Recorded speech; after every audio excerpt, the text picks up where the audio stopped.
Hey everybody, it is Tuesday. We are training.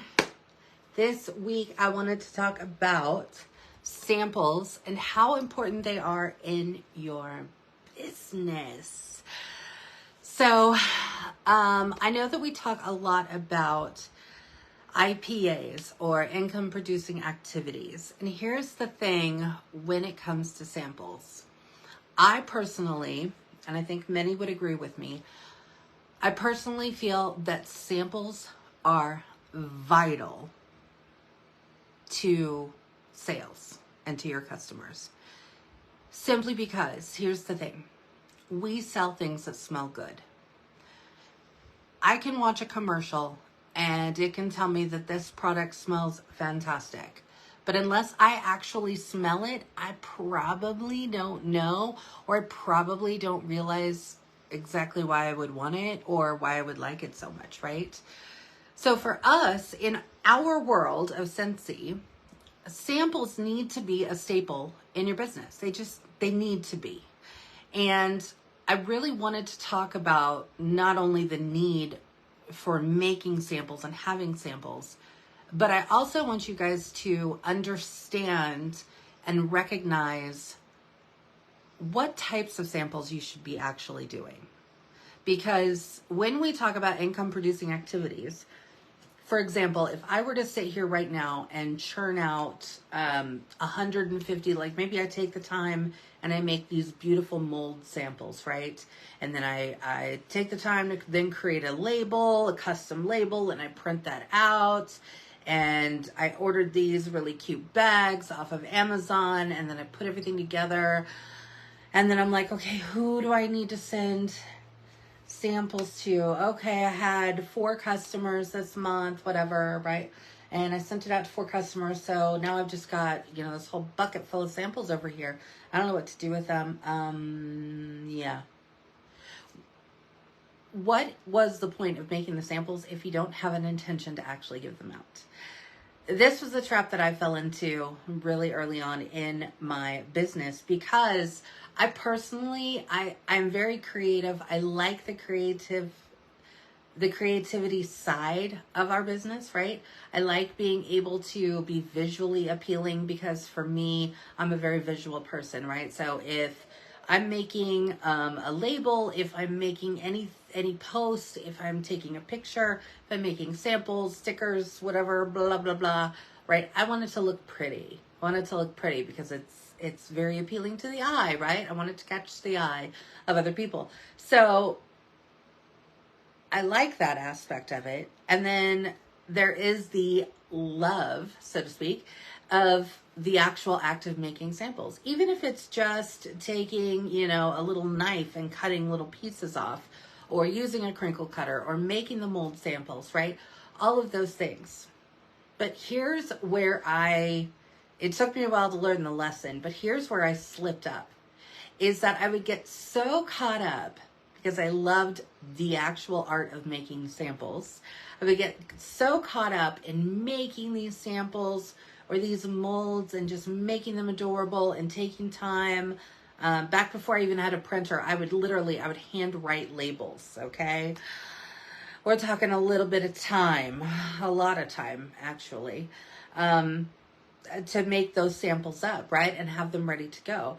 And my business wasn't quite at the level to where I was sending like a ton of samples out, simply because I didn't have a ton of customers yet. I had a handful of customers. I had a handful of hosts. And then I would get requests from random people who had never ordered from me who wanted a sample. Because why? Because I had gone on social media and said I was making samples and I wanted to send them out, right? So I wasn't really going through as many as I was actually making. So when I really sat and looked at that as an IPA, I realized it's not an IPA if I took all that time and all that energy and ink from my printer or whatever and made it, and it's literally sitting in my house. It's not making me any money. So all that time that I spent is literally wasted time. Wasted time. And I'm not going to lie, I did that merry-go-round for quite a while, probably a couple of years, right? And I was the person who I forever always had samples on hand. And then before I knew it, we would have a catalog change or something, or this was, pre Scentsy Club, right? So maybe a fragrance would come out and it would sell out. And I'd be like, well, crap, I got like 50 samples of that still left, right? What do I do with all this stuff? That was the problem. I was just making samples to make samples because I enjoyed that part of the job, and I wasn't really putting intention or thought behind what am I going to do with these things once I've made them up. Rode that merry-go-round for a while. So that was a lot of wasted time, a lot of wasted energy, a lot of wasted money at the end of the day, right? That's product that I'm making samples of. That's bags that I bought, that's stickers that I bought, that's ink in the printer, right? All the things. So I really want you, as those of you who are just starting your business, I really want you to sit down and make a list of who you're going to be sending samples out to before you start making samples. Now, this is the homework part of the samples, right? Because this is, again, that's not as much fun as it is making the samples, right? And making them pretty and doing all the cool, cute things. Really figuring out who you have to send them to. Or do you have a plan for them at all, right? Like, are you going to put these all in your purse, and are you going to walk around? Or are you going to be handing these out, right? At least have some idea of what you want to do with the samples you're making. So I want you to sit down and really think about who you're making samples for. So are you making samples for the customers who have ordered from you? Okay, great. So you can go to your workstation, or however it is, whatever system you have of your customers, right? And you can say, okay, I had in March so far, for example, we're almost at the end of the month, right? But maybe you had 20 customers throughout the entire month, right? You had a party, and then you had some individual orders, whatever it was, right? You had 20 customers people who placed orders with you. So I would know, if that was me, I would be sitting here going, okay, I just need 20 samples. 20 samples, because I'm going to send them Happy Mail, right? Or I'm going to do follow-up. So I need 20 samples to send out to those 20 people. If I need more beyond that, then I'm going to take the time to sit down and make more samples. Putting a cap on that and really just having a good idea of how many samples you need to make, and only making that amount, is going to help you work smarter, not harder. It works a couple of different ways. For me personally, it reminds me of how many I'm really sending out. It literally gives me a number of customers that I am actively working with every single month, right? So it tells me that. It also tells me how many orders have been processed for a month, right? Because I'm doing follow-up. Now, why should you be doing samples? Here's the why behind it. Is it a science? I don't know. I'm going to go ahead and I'm going to call it a science. So the science behind this is getting the scent under noses. I have always said, since day one with Scentsy, that our product smells so fantastic, our fragrance smells so amazing, that I could literally walk into a room, set a warmer down, put in a scent, like 3 or 4 cubes of wax, lay out some catalogs, lay out some order forms, leave the room for 45 minutes, let people go in, and then come back into the room, and I would have people who have filled out order forms. Why? Because I am simply the vehicle that gets them their Scentsy, right? Scentsy sells itself because the fragrance is amazing. The products are fantastic, right? We have great quality warmers products. We have warranties, right? We have all of these things. So people are going to buy Scentsy. I need to find those people. So instead of making just a random number of saying, okay, I'm just going to make 50 samples and I'll send these out and then I'll just have some left over. Probably wasting a little bit of your time if you don't have a large customer base. So sit down with your list and figure out how many samples you need to go out, okay? Now, when it comes to wax samples, you can do them a handful of different ways. Probably more than a handful, actually. Maybe 4 handfuls of different ways. You can quite literally make or cut crinkle cut samples, okay? I know you guys have seen these. It's just a crinkle cutter. It's actually like a vegetable cutter, okay?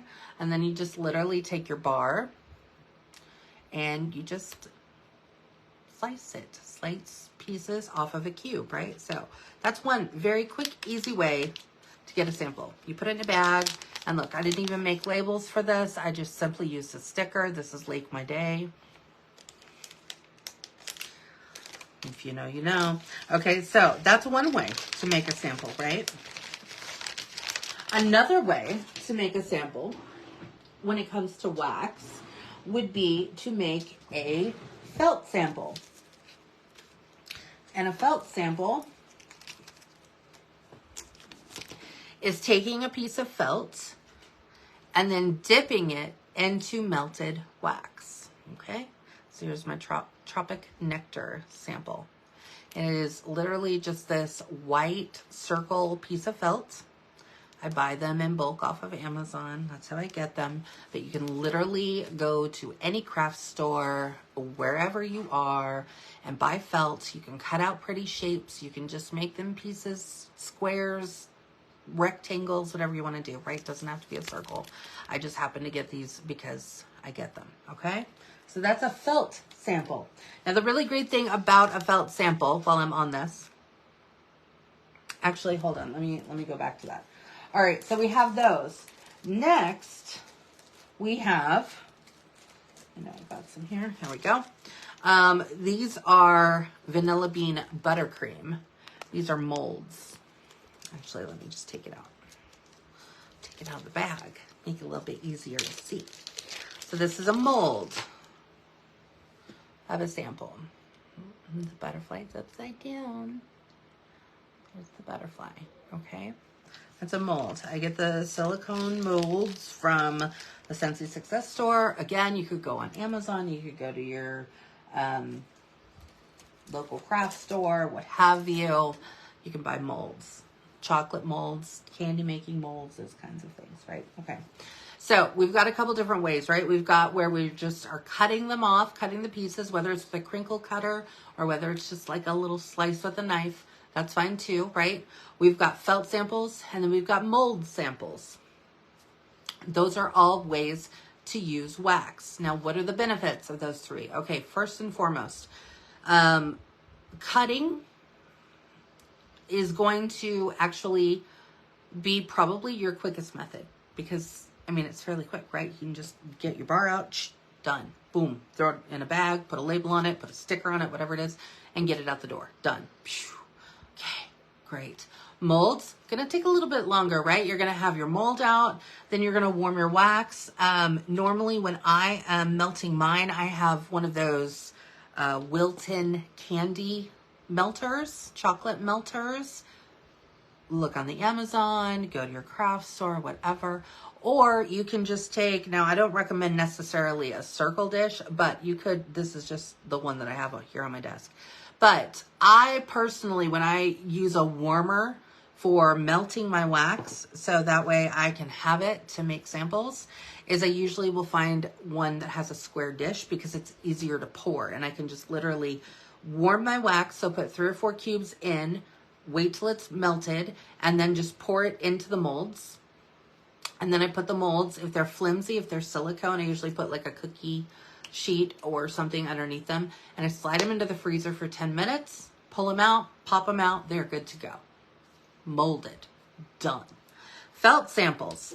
A really quick, easy way to get those out is, again, you just melt some wax in a warmer dish, Then you take your felt samples and you can literally just throw them in there. I usually will use tweezers and dunk it in. And then I have a board that has wax paper, and then I just set it out so they set and they dry. Only takes a handful of minutes. And then once they're dry, again, put them in a bag. During the cooler months, it's a lot easier, especially if you're going to be mailing samples, to either cut them or use the molds, because you can get a little crafty, right? You can make them look cute. You can make them look pretty. Okay. And you don't really have to worry too much about temperature, depending on where you live. Now, in the summertime, I will tell you that I personally only do felt samples. Only. I used to try my best to do some molds or cut pieces, things like that. And I found over time that, yeah, I can't control the temperature.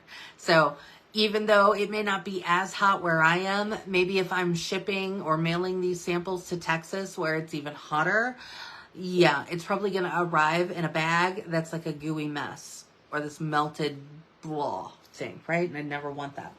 So felt samples are really great when it comes to that, because with a felt sample, not only is it already melted, but even if it gets so warm that it starts to like come out of the felt, it will just reabsorb right back into the felt. It doesn't matter what type of felt you're using, okay?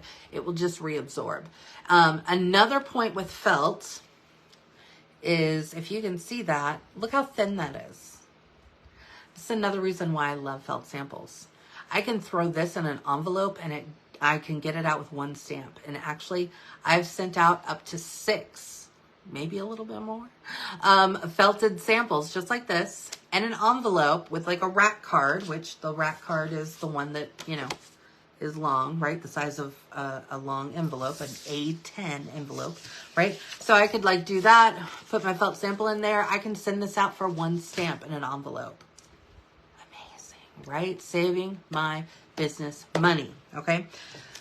The other thing when it comes to felt samples too, when it comes to Scentsy specifically, our warmers only warm to 98 degrees, okay? That's why we have bulbs, and that's why we encourage our customers to make sure that if their bulbs burn out, that they're getting Scentsy bulbs, right? Because our bulbs are only going to warm to the correct temperature. That's why we make them, right? So it's not going to get overly hot. So my customers can literally just take this felt sample, put it in an empty dish. The wax will come out of it. The felt will just stay. It's not going to burn in the warmer because we have warmers. We don't have burners, okay? And they can actually smell it, right? And it saved me money to get it out the door.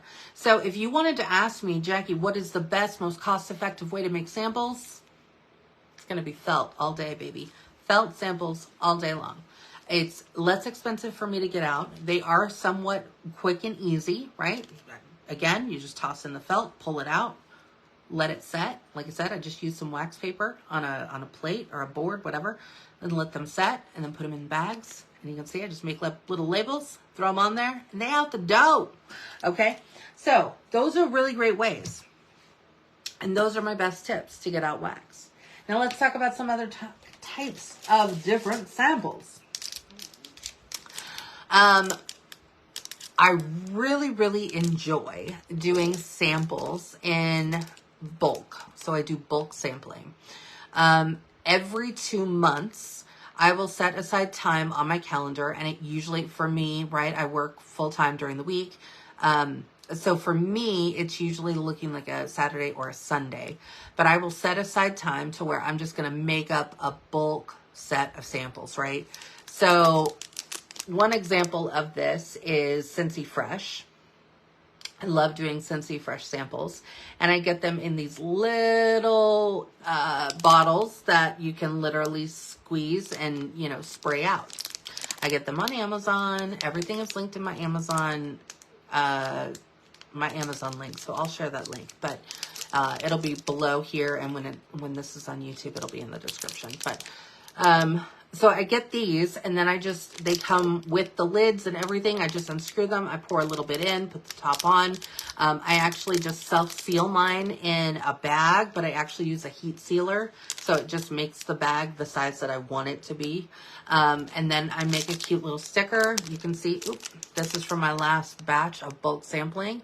It says apple and cinnamon sticks, Scentsy Fresh, right? And a QR code and a description of what it is. Okay, so that's what those samples look like, right? Those are fun. Those are great. Now, do I recommend sending those out every single time? No. Why? Because this, for one, it's not going to mail with one stamp, okay? This is something, these types of samples are samples that I'm either going to be sending to hosts, or I'm going to be sending to my clubbers, because I like to spoil my clubbers. I like them to get more of a premium sample from me, right? And they do amazing business with me, so I really want to make sure that they're treated like a VIP. Another way, this is from the dog line, so the pet line.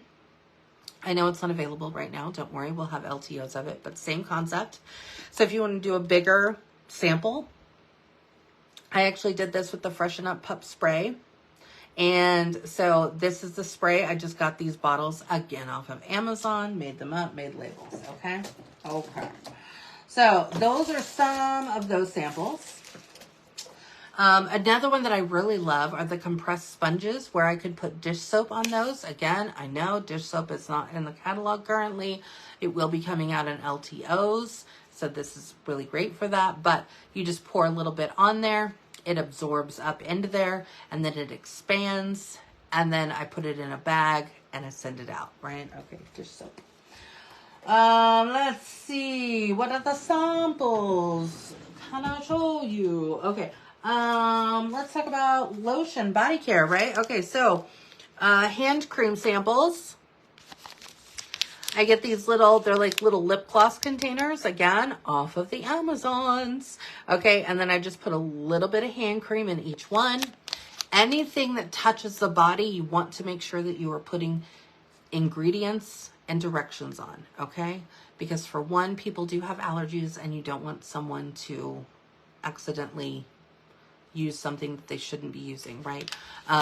But we just want to make sure of that.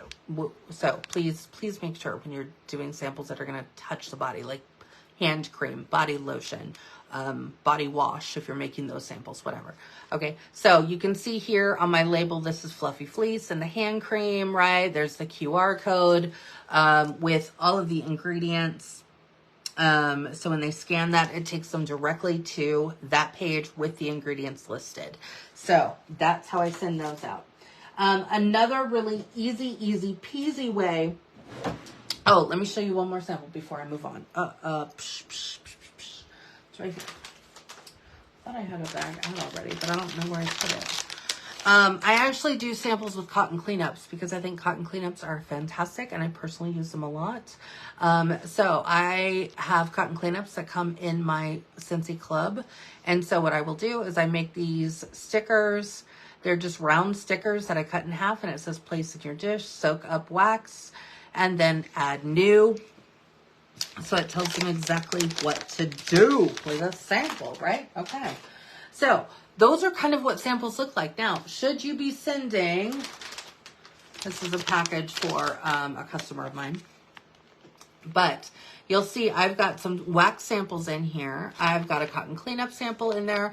I've got a handwritten thank you card. I've got a Scentsy Club. I've got a product list. I've got, of course, confetti, Easter confetti, a little sticker in there. And I usually will throw in, because that's just who I am, I usually will throw in like a drink mix. Sometimes it's candy. So whether it be Skittles or Lifesavers, whatever, right? Pixie sticks are great too. Who doesn't love a good pixie stick? Okay. They're light. They're easy to mail. I just like to make it happy, right? Happy Mail is the name of the game, right? Now, this package is not necessarily something I'm going to send out to every single customer. Why? Because here's the thing. Jacqui is here as a business. So, as much as I love sending out that type of Happy Mail with all those great samples, I necessarily cannot afford to